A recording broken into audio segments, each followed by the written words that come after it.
여러분, 안녕하세요. 지혜가 머무는 인생입니다. 오늘은 우리 마음을 무겁게 만드는 인간관계에 대해 이야기해 볼게요. 혹시 이런 경험 있으신가요? 어떤 사람과 만남을 가진 후에 왠지 모르게 기운이 빠지고 마음이 더 무거워지는 느낌. 처음에는 내가 예민한가 하고 생각했지만 시간이 지날수록 그 사람과 있을 때마다 자꾸 나 자신이 작아지는 기분이 드는 경우 말이에요. 제가 상담 현장에서 많은 분들을 만나보니 자신의 행복을 방해하는 관계를 끊지 못해 고통받는 분들이 정말 많았습니다. 특히 50대 이후에는 남은 시간이 더 소중하게 느껴지시죠. 이제는 에너지를 낭비할 여유가 없습니다. 오늘은 정말 중요한 주제, 관계를 정리해야 할 사람 3가지 유형과 손절 타이밍에 대해 나눠볼게요. 이 내용은 제 상담실에서 가장 많이 받는 질문이기도 합니다. 잠깐 이 영상이 여러분의 마음을 울리는 내용이라 느껴지신다면 지금 바로 구독 버튼과 종 모양의 알림 설정을 눌러주세요. 여러분의 한 번의 클릭이 제게는 더 가치 있는 콘텐츠를 만들 에너지를 줍니다. 그리고 좋아요는 비슷한 고민을 가진 다른 분들에게도 이 영상이 닿을 수 있게 해주는 마법의 버튼이니 잊지 마시고 꼭 눌러주세요. 여러분의 응원 덕분에 더 깊이 있는 내용으로 찾아올 수 있답니다. 자, 그럼 오늘의 본격적인 내용으로 들어가 볼까요? 인간관계는 우리 삶의 질을 좌우하는 가장 중요한 요소입니다. 심리학자들에 따르면 우리는 가장 가까이서 많은 시간을 보내는 5명의 평균치를 닮아간다고 해요. 그런데 만약 그 5명 중에 나를 끊임없이 소진시키는 사람이 있다면 어떨까요?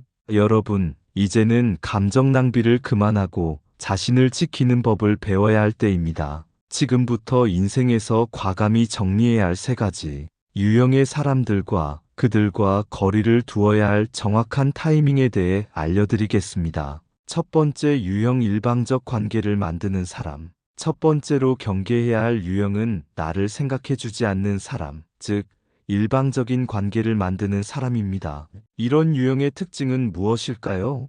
대화를 하면 항상 자기 이야기만 합니다. 여러분이 힘든 일이 있어서 상담을 청해도 어느새 대화는 그 사람의 문제와 고민으로 흘러가 버리죠. 그거 나도 겪어봤는데 하며 시작한 이야기가 결국은 자신의 경험 자랑으로 끝나버립니다. 제가 상담했던 김 선생님의 사례를 들려드릴게요.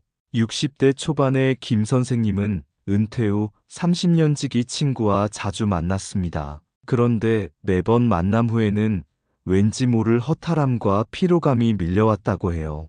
대화를 곰곰이 분석해보니 3시간 동안 친구는 단 한 번도 김 선생님에게 근황을 묻지 않았답니다. 자기 자녀 자랑, 여행 계획, 투자 성공담만 늘어놓았죠. 이런 관계의 가장 무서운 점은 서서히 여러분의 자존감을 갉아먹는다는 것입니다. 내 이야기는 가치가 없나?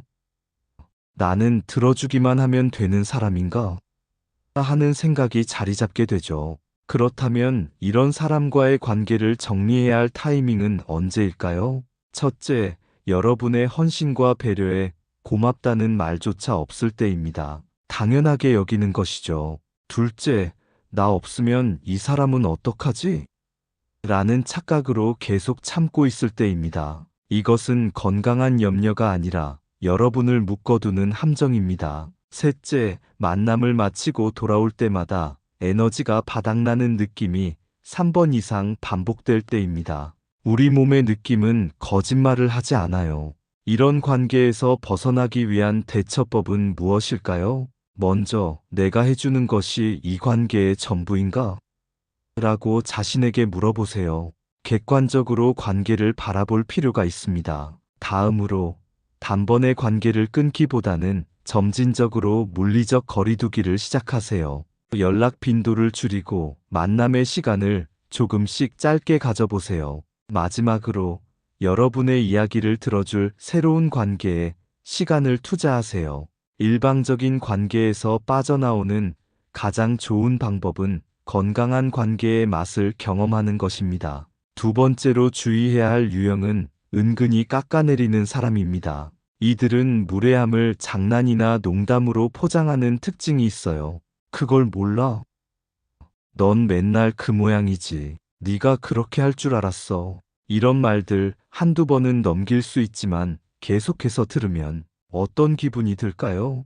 특히 웃으면서 혹은 농담이야 라는 말과 함께 던져지는 이런 표현들은 마치 독이 든 꿀처럼 달콤한 포장 속에 상처를 줍니다. 제 상담실에 오셨던 박 여사님은 20년 지기 이웃과의 관계로 고민하셨어요. 처음에는 무심코 던지는 옷은 좀 젊게 입어야지라는 말이 신경 쓰이지 않았답니다. 그런데 시간이 지날수록 나이답게 행동해 그 나이에 그런 꿈은 버려야지 같은 말들이 계속됐고 만날 때마다 자신감이 무너지는 느낌이었다고 해요. 은근한 깎아내림의 가장 교묘한 점은 내 잘못이야라고 직접 말하지 않는다는 것입니다. 대신 너 같은 사람은 너의 그런 점이 식으로 인격 전체를 공격하면서도 마치 객관적 평가인 것처럼 포장합니다. 이런 사람과의 관계를 정리해야 할 타이밍은 언제일까요? 첫째, 그 사람과 대화한 후 기분이 나빠지는 일이 3번 이상 반복될 때입니다. 한 번은 실수, 2번은 우연, 3번은 패턴이니까요. 둘째, 다른 사람들 앞에서 여러분을 낮추는 언행을 할 때입니다. 특히 여러 사람이 있는 자리에서의 무해한 농담이라는 이름의 조롱은 즉시 경계선을 그어야 할 신호입니다. 셋째, 여러분이 성취나 기쁜 소식을 나눌 때 축하보다는 운이 좋았네. 그것도 대단하다고? 같은 반응이 나올 때입니다. 이런 관계에서 벗어나기 위한 대처법은 무엇일까요? 먼저 경계선을 명확히 하세요. 그런 말은 불편해요, 하지 마세요 라고 분명하게 말해보세요. 상대방의 반응이 사과가 아니라 너 왜 이렇게 예민해? 식이라면 그것은 여러분의 감정이 존중받지 못하고 있다는 명확한 증거입니다. 둘째, 그런 말을 들었을 때 즉시 그게 무슨 의미인가요? 라고 물어보세요. 상대방으로 하여금 자신의 말을 설명하게 만들면 종종 스스로 자신의 무례함을 깨닫게 됩니다. 마지막으로 여러분을 진정으로 응원하고 지지해주는 관계에 더 많은 시간을 투자하세요. 건강한 관계의 온기를 알게 되면 불필요한 냉기에 더 이상 참지 않게 될 테니까요. 세 번째 유형 감정적으로 휘두르는 사람. 세 번째로 경계해야 할 유형은 감정적으로 휘두르는 사람입니다. 이들은 죄책감, 분노, 협박 등의 감정을 무기로 사용해 여러분을 통제하려 합니다. 너 때문에 내가 이렇게 됐어. 네가 날 버리면 난 정말 무너질 거야. 너만 내 편이야. 이런 말들은 얼핏 깊은 의존이나 애정 표현으로 보일 수 있지만 사실은 매우 강력한 정서적 통제 수단입니다. 최근 제가 만났던 60대 이 선생님은 30년 가까이 자신의 모든 결정을 동생의 감정 상태에 맞춰왔다고 해요. 동생이 언니가 그렇게 하면 난 너무 서운해라고 말할 때마다 자신의 인생 계획을 변경했고 그 결과 은퇴 후 하고 싶었던 여행도 새로운 취미 생활도 모두 미루고 있었습니다. 감정적 통제는 때로 직접적인 분노의 형태로, 때로는 눈물과 함께 애원하는 형태로, 때로는 극단적인 자기 비하의 형태로 나타납니다. 하지만 그 목적은 하나입니다. 여러분의 행동과 선택을 제한하는 것이죠. 이런 사람과의 관계를 정리해야 할 타이밍은 언제일까요? 첫째, 그 사람과의 만남이 끝나면 죄책감이나 두려움이 남을 때입니다. 건강한 관계는 만남 후에 편안함과 에너지를 줍니다. 둘째, 자신의 의견보다 그 사람의 감정 반응을 더 걱정하게 될 때입니다. 내가 이렇게 하면 또 울겠지?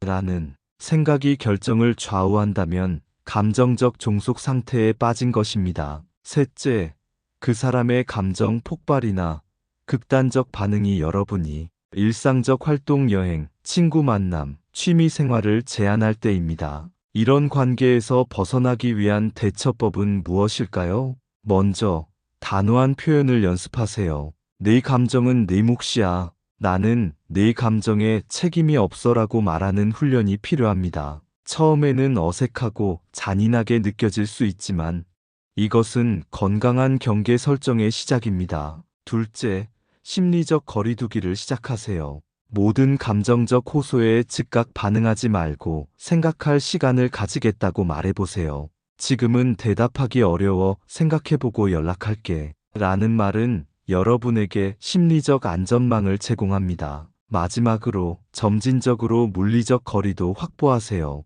갑작스러운 단절은 오히려 더 극단적인 반응을 불러일으킬 수 있으니 자연스럽게 연락 빈도와 만남의 시간을 줄여나가는 것이 현명합니다. 손절 전 체크리스트와 심리 방어 전략. 지금까지 3가지 유형의 독성 관계에 대해 알아봤습니다. 하지만 관계를 정리하기 전에 스스로에게 몇 가지 질문을 던져보시는 것이 좋겠습니다. 이 사람과 대화한 후 기분이 어떤가요?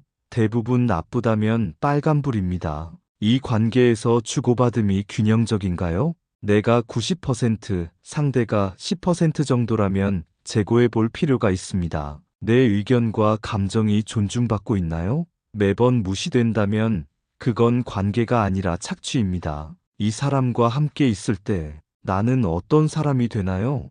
더 작아지고 약해지고 소심해진다면 그건 독이 되는 관계입니다. 만약 이 질문들에서 2개 이상 해당된다면 관계의 경계선을 그을 때가 왔습니다. 그런데 관계 정리가 현실적으로 쉽지 않은 경우도 많습니다. 특히 가족이나 직장 동료처럼 완전히 단절하기 어려운 관계라면 어떻게 해야 할까요? 첫째, 감정 방어벽 세우기를 연습하세요. 그 사람의 말이 여러분에게 직접 영향을 주지 않도록 상상의 보호막을 쳐보세요. 이건 그 사람의 문제이지 내 문제가 아니야라고 생각하는 훈련입니다. 둘째는 최소한의 대화만 나누세요. 깊은 감정이나 중요한 결정을 그 사람과 나누지 마세요. 표면적인 대화만으로 관계를 유지하는 것도 하나의 전략입니다. 셋째, 그레이록 기법을 활용해 보세요. 이것은 자신을 회색 바위처럼 재미없고 반응이 없는 존재로 만드는 방법입니다. 상대방의 도발이나 감정적 자극에 최소한으로 반응하면 결국 에너지를 소모하는 상대방이 먼저 지쳐 물러나게 됩니다. 넷째, 건강한 관계의 네트워크를 확장하세요. 독성 관계의 영향력을 줄이는 가장 좋은 방법은 여러분을 진정으로 존중하고 지지해주는 사람들의 비중을 늘리는 것입니다. 기억하세요. 관계를 정리하는 것은 포기가 아니라 여러분의 행복을 위한 용기 있는 선택입니다. 손절 후 감정 회복 전략. 마지막으로 관계를 정리한 후에 겪을 수 있는 감정들과 그 회복 방법에 대해 말씀드리겠습니다. 독성 관계를 끊은 후에는 종종 죄책감, 외로움, 불안감이 찾아올 수 있어요. 특히 오랜 시간 이어온 관계일수록 그 공백감은 더 클 수 있습니다. 이것은 완전히 정상적인 과정입니다. 제가 상담했던 많은 분들이 처음에는 내가 너무 이기적인 건 아닐까? 그 사람은 이제 어떻게 지낼까? 라는 생각에 괴로워하셨어요. 하지만 시간이 지나면서 자신의 결정이 얼마나 용기 있고 현명했는지 깨닫게 되었답니다. 회복을 위한 첫 번째 단계는 자신의 감정을 인정하는 것입니다. 슬픔, 분노, 후회, 심지어 안도감까지 모든 감정이 자연스럽고 필요한 과정이에요.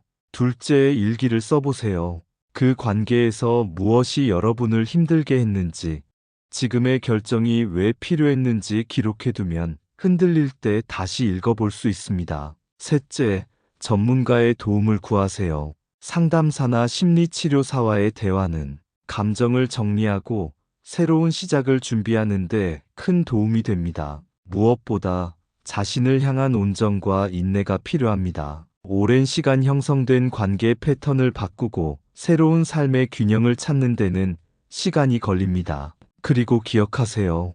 여러분은 더 건강하고 존중받는 관계를 누릴 자격이 있습니다. 인생의 남은 여정을 더 밝고 가벼운 마음으로 걸어갈 수 있도록 지금 이 순간부터 작은 변화를 시작해 보세요. 오늘 우리는 관계를 정리해야 할 세 가지 유형의 사람들과 손절해야 하는 그 타이밍, 그리고 회복 방법까지 함께 살펴봤습니다.